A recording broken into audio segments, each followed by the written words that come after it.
안녕하세요. 자, 오늘은 말이죠. 지구와 우주의 에너지 미래를 완전히 뒤바꿀지도 모르는 아주 뜨거운 기술 경쟁 이야기를 한번 해볼까 합니다. 바로 차세대 태양광 기술을 둘러싼 세계 강대국들의 보이지 않는 전쟁이죠. 그럼 지금 바로 시작합니다. 이 모든 이야기의 시작점은 바로 이 질문입니다. 스페이스X와 테슬라, 혁신의 아이콘이죠. 일론 머스크. 그가 왜 갑자기 태양광 기술, 그것도 아주 특정한 차세대 기술에 이토록 주목하고 있을까요? 이게 단순히 테슬라 전기차 충전하려고 그러는 게 아니거든요. 네, 맞아요. 정답은 바로 우주에 있었습니다. 우주 공간에 거대한 태양광 발전소를 띄워서 에너지를 만드는 이 우주 태양광 발전이라는 엄청난 계획 때문이에요. 근데 지금 쓰는 그 무겁고 두꺼운 실리콘 태양전지로는 이걸 우주에 띄운다는 게 거의 불가능에 가깝죠. 뭔가 완전히 새로운 게 필요했던 겁니다. 바로 그 새로운 해결책, 에너지 판도를 완전히 뒤집을 게임 체인저가 바로 페로브스카이트입니다. 이 페로브스카이트 태양전지가 뭐냐면요. 아주 특별한 결정 구조를 가진 물질인데 이게 빛을 스펀지처럼 쪽쪽 빨아들여서 전기로 바꾸는 거예요. 지금 실리콘 태양전지가 거의 한계에 부딪혔다고 하잖아요. 그 한계를 그냥 가뿐하게 뛰어넘을 수 있는 엄청난 잠재력을 가진 녀석이죠. 자, 이 슬라이드를 보시면 핵심이 딱 보입니다. 효율만 높은 게 아니에요. 종이처럼 얇고 가벼운데 심지어 구부리기까지 할 수 있어요. 그러니까 이게 우주정거장은 당연하고 건물 유리창이나 자동차 지붕 어디에나 쓸 수 있다는 거거든요. 이 엄청난 가능성 때문에 지금 전 세계가 이걸 선점하려고 난리가 난 겁니다. 자, 그럼 이 어마어마한 기술을 누가 먼저 손에 넣을 것인가 본격적인 경쟁 구도를 한번 들여다보죠. 딱 세 나라로 압축됩니다. 첫 번째 선수는 역시 중국입니다. 중국의 전략은 아주 명확해요. 일단 만들고 보자. 막대한 자본하고 생산 능력으로 그냥 밀어붙여서 시장을 장악하겠다는 거죠. 이걸 규모의 경제라고 하잖아요. 근데 이런 전략이 시장 가격은 확 낮출 수 있는데 자칫 잘못하면 최첨단 기술 경쟁에서는 뒤처질 수도 있는 그런 위험도 있죠. 와, 진짜 이 기업들 움직임을 보면 좀 무서울 정도예요. 마이크로 퀀타는 벌써 실제 발전소를 돌리면서 우리 기술 문제 없다는 걸 보여주고 있고, GCL이나 런샤인 솔라 같은 곳은 그냥 기가와트급 공장을 짓고 있어요. 일단 양으로 밀어붙이겠다는 거죠. 속도랑 규모만 보면 솔직히 지금은 중국이 제일 앞서가는 것처럼 보입니다. 자, 두 번째 선수, 바로 대한민국입니다. 한국은 중국하고는 완전히 반대 전략을 씁니다. 그냥 많이 만드는 게 아니라 아예 다른 레벨의 기술, 아무도 못 따라오는 초고효율 기술로 승부를 보겠다는 이른바 초격차 전략이죠. 이게 성공만 하면 정말 대박인데 그만큼 넘어야 할 기술 장벽이 어마어마하게 높다는 뜻이기도 합니다. 한국의 핵심 플레이어들을 보면 이 전략이 더 명확해지는데요.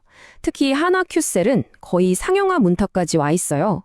최근에 국제표준 내구성 테스트도 통과했고 목표는 2026년 하반기에 본격적으로 양산에 들어가는 겁니다. 그리고 유니테스트는 또 다른 시장을 보고 있어요. 아예 건물 유리창을 태양광 패널로 만드는 투명 페로브스카이트, 이걸 BIP라고 하거든요. 이쪽 시장을 개척하면서 상용화를 눈앞에 두고 있는 거죠. 자, 그럼 한국이 올인하고 있다는 텐덤 기술이 도대체 뭐냐? 이 그림을 보시면 바로 이해가 됩니다. 왼쪽이 기존 실리콘 방식이에요. 이건 한 가지 종류의 빛만 흡수하니까 놓치는 빛이 많아요. 그런데 오른쪽 텐덤 셀을 보세요. 실리콘 위에다가 페로브스카이트 층을 한 겹 더 올린 거예요. 그러면 실리콘이 못 잡는 빛은 위층 페로브스카이트가 싹 잡아주고 그걸 뚫고 들어온 빛은 아래층 실리콘이 잡아주는 거죠. 한마디로 빛을 이중으로 싹쓸이하는 겁니다. 효율이 말 그대로 퀀텀 점프를 할 수밖에 없겠죠? 이게 바로 한국 기술의 핵심입니다. 자, 마지막 선수, 미국입니다. 미국은 중국처럼 공장을 짓거나 한국처럼 하나만 파는 방식이 아니에요. 핵심 원천 기술을 개발하면서 동시에 돈으로 유망한 기술을 가진 회사를 그냥 사버리는 거죠. 아주 영리하고 전략적인 접근법입니다. 예를 들어 미국 최대 태양광 회사인 펄스트 솔라는 아예 기술력 있는 유럽 회사를 통째로 사버렸어요. 그리고 빌 게이츠가 투자한 걸로 유명한 큐빅 PB 같은 회사는 한국처럼 이 텐덤셀 기술 상용화에 집중하고 있죠. 직접 다 하기보다는 될성 부른 기술에 투자하고 M&A로 따라잡겠다는 계산인 겁니다. 자, 그럼 가장 궁금한 질문이죠.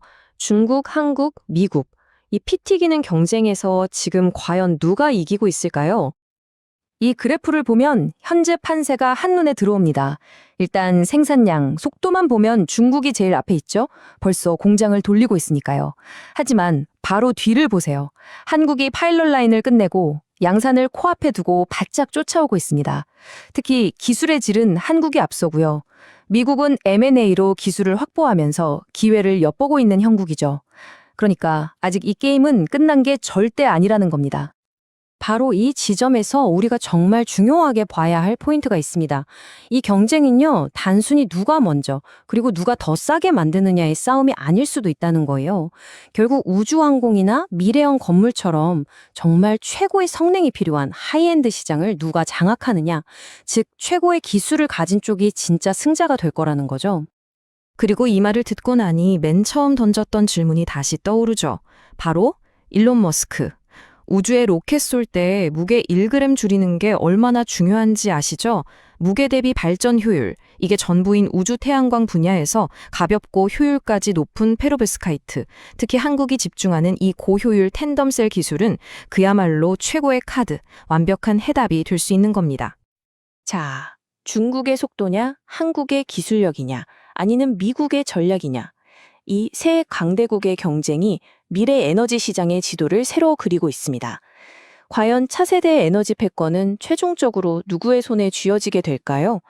어쩌면 이 경쟁의 결과가 바로 우리 모두의 미래를 결정하게 될지도 모릅니다.